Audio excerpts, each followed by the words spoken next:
አንድ 90 ደቂቃ ብቻ ለአርሰናል ቀርቷቸዋል ዋንጫውን ሊያነሱ ማለት ነው። ለአርሰናል ደጋፊዎች በጣም ደስ የሚል ዜና ነው። እንኳን ደስ አላችሁ ብዬ ነው የምጀምረው።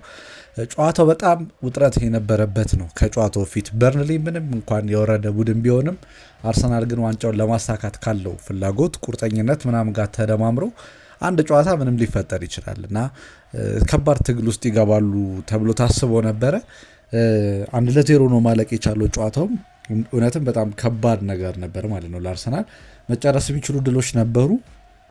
ጎል ዲፍረንሱ በደንብ መሆን ይችል ነበር፣ ነገር ግን ያ ሳይሆን ቀርቷል። ግን አርሰናል አሁን 90 ደቂቃ ላይ ብቻ ደርሰዋል ማለት ዛሬውን የማንቸስተር ሲቲን ጨዋታ ሳልቆጥር ማለት ነው። እሱን ማንቸስተር ሲቲ ደግሞ ድሮ የሚያረግ ከሆነ በቃ ነገሩ ያበቃል፣ የሚሸነፍ ከሆነ እንደዛው እና ፔፕ ጋርዲዮላ ማውል ሊለቅ ነው።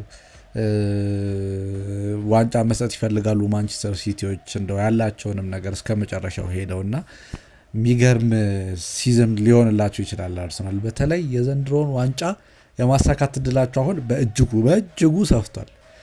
ምንድነው ደግሞ ቀጣዩ አሁን ቀደም ካነሳሁት እንትን ጋር ፔፕ ጋርዲዮላ ሊለቅ ነው አላልኳችሁም? እና በጣም ቀጣዮቹ አመታት ላይ ደግሞ ዶሚናንት የመሆን ነገር ሊኖር ይችላል። ፓትሪስ ማን ነው ቬራ እንዴ ሲናገር ሰምታችሁት ከሆነ አርሰናል አንዴ ነው ዋንጫ መብላት የሚጠበቅበት እንጂ ደጋግሞ ይህንን ክብር ወደ ማሳካት ሊያመራ ይችላል የሚል ሀሳብ ሰጥቶ ነበር። በጣም ጥሩ ሀሳብ ነው መነሻው። ምክንያቱም እነዚህ ልጆች የጎደላቸው ነገር ዋንጫ ነበረ። ስለዚህ ዋንጫ የማንሳት ጣም ከቀመሱት በኋላ ያንን ነገር ዲፌንድ እያደረጉ መሄድ ከባድ ላይሆን ይችላል። ባክ ቱ ባክ የመሆን እድሉ ሰፊ ሊሆን ይችላል። ምክንያቱም ያላቸው ሲንክሮናይዜሽን አዳዲስ የመጡት ልጆች በደንብ እየተግባቡ መሆኑ ይበለጠ ነገሩን በላቀ ደረጃ ለመከወን ካሉት ቡድኖች እድል የሚሰጥ ሊሆን ይችላል። ሌሎቹን አናውቅም። እግር ኳስ ላይ እንዲህ የሚባል ሀሳብ ቢነሳም ሰርፕራይዚንግ ቲም ሊኖር ይችላል። የተዋህዶ ቲም ምንም ላይሰራ ይችላል። ነገር ግን ከመነሻው ስንመለከተው ሂደቱን ግን አርሰናል የበለጠ ቻንስ እንዲኖረው የሚያደርግ ነውና አሁን አርሰናል ዋንጫውን የሚያነሱበት ጫፍ ላይ ደርሰዋል። ኢሚሬትስ በጣም አስገራሚ ነበር ቫይቡ። እያንዳንዱን ነገር ስትመለከቱ በቃ የሆነ የዋንጫውን ረሃብ፣ ፍላጎት የተጫዋቾቹ ያሰልጣኙ በጣም የሚገርም ነው። 1-0 ቢሆን ያለቀውም ጨዋታው ለአርሰናል ትልቅ ድል ነው። ምክንያቱም አይታችሁ ከሆነ ደጋፊዎች ሪያክት ሲያደርጉ ምናምን መጨነቃቸውን በትክክል ሲገልጹ ነበረ። እንዴ አርሰናል አስጨነቀን፣ በቃ ልብ ድካም ሊይዘን ነው እያሉ ማለት ነው። ምክንያቱም 1-0 አስተማማኝ ስላልሆነ በደንብ ረጋ ብለው ማሸነፍ ይበለጠ ጣዕም እርጋታ ስለሚሰጥ ማለት ነው። ግን በእግር ኳስ የሚገርማችሁ ይሄኛው ሂደት አይደለም የሚወደደው። አርሰን ቬንገር ዘ ኢንቪንሲብል የሚል ዶክሜንተሪ አለ። ብዙ ጊዜ ብያለው ይመስለኛል፣ ብታዩት በጣም ሪኮመንድ የማደርገው ዶክሜንተሪ ነው እና ስለ ኢንቪንሲብል ሲዝን ሲያወሩ የነበረውን ሂደት ይናገራሉ። እንዴት ጭንቅ እንደነበረ አርሰናል የሆነ ጨዋታ ሊሸነፊልና አቻ ሲወጣ እንዴት በጭንቅ ያለመሸነፍ ጉዟቸውን አቅደው የጀመሩት ነገር ነው። በአጋጣሚ የሆነ ነገር አይደለም። ኢንቪንሲብል ለመሆን አስበው ነው። እና ሄንሪ እንደውም ይህ ሰውዬ በቃ ልክ አይደለም ወደሚል አስተሳሰብ ሁሉ ሄደው ነበር which is impossible በሚል ማለት ነው። ነገር ግን ያንን ነገር ለማሳካት የነበረውን ውጣ ውረድ ስትመለከቱት በሃይንድ ሳይት ደስ የሚለው በእንዲህ አይነት ውጥረት ሲያልፍ ነው። ብዙ ጨዋታዎችን ተመልክተናል። ኮምፎርታብል ዊን እዛው ሞመንት ላይ ደጋፊን ሊያረጋጋ ይችላል። ይበለጠ ዘና ባለ ስሜት ውስጥ ጨዋታን ለመጨረስ በጣም የሚረዳ ነገር ነው። ግን ሚሞሪ ሆኖ የሚቆየው ግን እንደዚህ አይነት ነገር ነው። በጣም የተጨነቃችሁበት ውጣ ውረዱ፣ ይሄ ክላይማክሱ በጣም ጡዘቱ ከፍ ሲል ማይረሳ የመሆን እድል ይኖረዋል ማለት ነው። ለምሳሌ የ2022ን የዓለም ዋንጫ እኮ እኛ እንዳንረሳው የሆን ነው እና ምባፔ እና ሜሲ የሚገርም ጡዘት ስላሳዩን ነው። ከ2-0 2-1 3-2 3-1 እየሆኑ በጣም ጭንቀት የበዛበት ሜሲ ዓለም ዋንጫን ለማንሳት ያለው በጣም ጉጉት ነበረ። ስለዚህ የሜሲ ደጋፊዎችም በእግር ኳስ ፍትሐዊነትም የሚያምኑ ሰዎች ሜሲ እንዲያነሳው ይፈልጋሉ። ስለዚህ ያንን ነገር እንዲያገኝ ሁሉም ሰው እየተጨነቀ ያለበት ነበር። ፔናልቲ ሹታውት ደረሱ። ከዛ በኋላ በዛ ሹታውት ተለያይተው ነው ደግሞ ዋንጫ መብላት የቻሉትና ያንን ሞመንት አሁን በእግር ኳስ ከታዩ ምርጥ ሞመንቶች ውስጥ ይቀመጣል። ለምን? የጨዋታው ታክቲካል ማስትሪ ምናምን እኮ አይደለም፣ የጨዋታው ሂደት እንደ አንድ ድርሰት ከመጀመሪያው ተነስቶ የነበረው ሂደት ጡዘቱ በጣም አስገራሚ ስለነበር ማለት ነው። ታዲያ የአርሰናል ደጋፊዎች ይህንን ሊወዱት ይገባል የምለው ለምንድን ነው?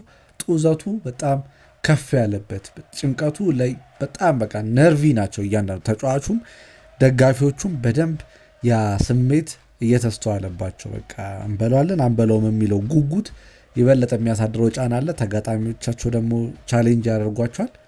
ይበለጠ ሁኔታውን የማይረሱት ከልብ የተደገፈ አመት እንዲሆን ሊያደርጉ ይችላል። ዋንጫው የሚነሳ ከሆነ አንድ ጨዋታ ይቀራል። በእርግጥ ታዲያ ትናንትና ከጨዋታው በፊትም የተነሱ አንዳንድ ሀሳቦች ነበሩ። እነ ካይል ዎከር የሰጡት በጣም ይሄ ለሁሉም ሰው ትምህርት ሊሆን የሚገባ ሀሳብ ስለሆነ ብናወራው መልካም ነው። ምንድን ነው ያለው ካይል ዎከር? እኛ አርሰናልን ለማቆም የሚችሉትን እንደሚያደርጉ ያው ካፒቴን አንዳንድ ሰዎች ሲናገሩ ሰምታችሁ ከሆነ መሪ ከሆንክ ያንን ነገር ማለት አለብህ ይባላል እና እሱም ያንን ነገር ብሎ ነበር። ግን የካይል ዎከር አዲስ አይደለም ይሄ አባባሉ። ከማንቸስተር ሲቲም ጋር የነበራቸው ጨዋታ ጊዜ ይህንን ነገር በእጅጉ ሲናገር ነበረ። አሁን እኛ ማድረግ ያለብንም በሙሉ እናደርጋለን። ተርፍ ሞር ሬድ ካርፔት አይደለም፣ ይሄ ቀይ ምንጣፍ አይደለም የሚጠብቃቸው ትግል ነው። ሜዳውን አግሊ ማድረግ አለብን። ጨዋታውን ይበለጠ ማፋፋም ማጋጋል አለብን። የማይመቻቸውን ኢንቫይሮንመንት መፍጠር አለብን እያለ ነበር። ምንም አልፈጠሩም። ትናንትናም ከአርሰናል ጋር እንደውም ጎሉን ተመልክታችሁት ከሆነ ምንም እያደረግ አልነበረም። እሱ ለሱ ጎል ተጠያቂም ሊሆን ይችላል። ምናልባት የሰራው ስራ ምን እንደሆነ ግልጽ በማይመስል መልኩ ነው ያንን ነገር ያደረገውና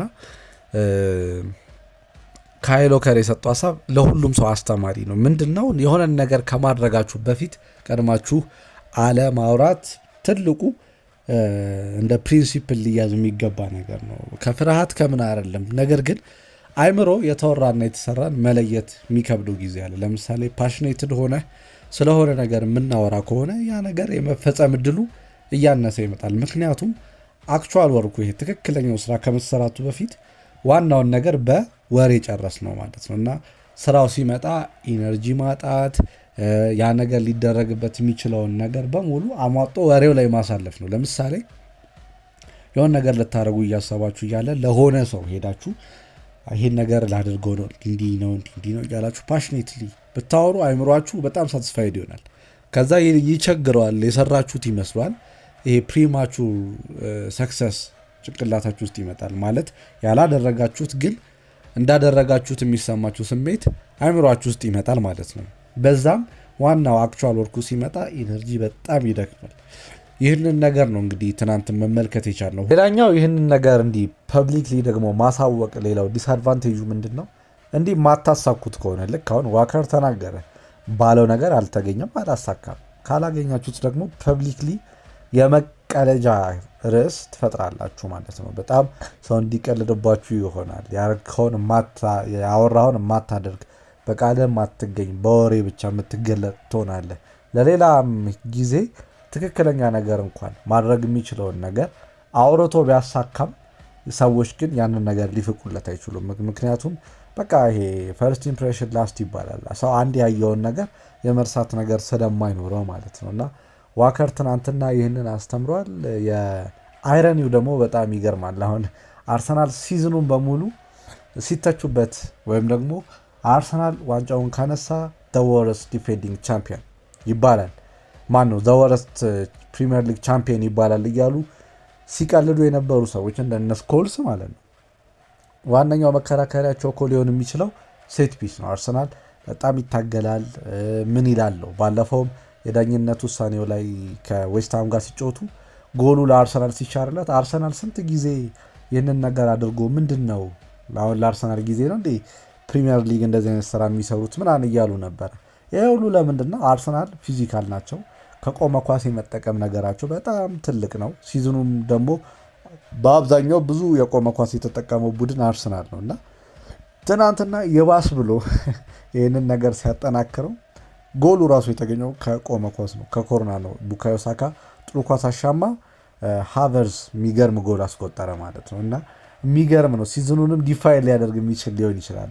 አርሰናል ኮፕን ፕላይ አላገባም እያልኩኝ አይደለም፣ ግን ለወቃሾቹ ይበለጠ ነገሩን በጣም የሚያናዳቸው በዚህ ነገር ለሚናደዱ ሰዎች የበለጠ የሚያናድ ነገር ነው ትናንትና አርሰናል ያደረጉት ብዬ ነው አሰበው። ምክንያቱም ኮርና በቃ የሚተቹበት ጉዳይ ሆኖ ነበር። አርሰናል ራግቢ ያደረገው ፉትቦልን በቃ ኳስ ውበቱ ጠፋ እያለ አርቴታ ላይም ሌሎቹም ላይ ጫና የሚያደርጉ ሰዎች ይሄ ታይትል ዊነር ጎል ከሆነ በጣም የሚያናድ ይሆናል ማለት ነው። ስለዚህ የፓላስን ጨዋታ በሙሉ አቅም የሚጠሏቸውም ሰዎች ሊጠሉና ሊቋጥሩ ነው የሚባለው ሊያዩ ይችላሉ። የሚወዷቸው ደግሞ በጭንቀት 1:90 ደቂቃ ትቀራቸዋለች። በእርግጥ ዛሬ የሚደረገው ጨዋታ ሞር ዲፋይኒንግ ይሆናል። ምናልባት አይታወቅም። በርንመዝ አስቸጋሪ ቡድን ስለሆነ ከማንቸስተር ሲቲ ጋር የሚያደርጉትን ጨዋታ ለማየት የሚያጓጓ ይሆናል እና እንዴት ሪያክት እንደሚያደርጉ ማንቸስተር ሲቲዎችን ለማየት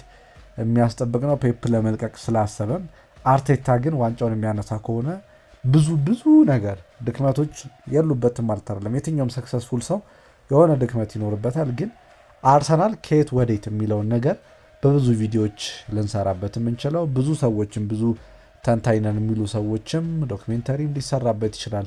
ብዙ ነገር ሊደረግ ይችላል እና ትናንት ኤሚሬትስ የነበረው ቫይብ በጣም ይለያል። ትንተና ብዙ አያስፈልገውም። ሞር ኢሞሽናል የሚያደርግ ጨዋታ ስለሆነ ለደጋፊዎች የትንተናን አስፔክት ሳይሆን የነበረውን ሞመንት ማውራት ይሻላል ብዬ ነው። ላይክ፣ ሼር፣ ሰብስክራይብ እናድርግ። ቴንክ ዩ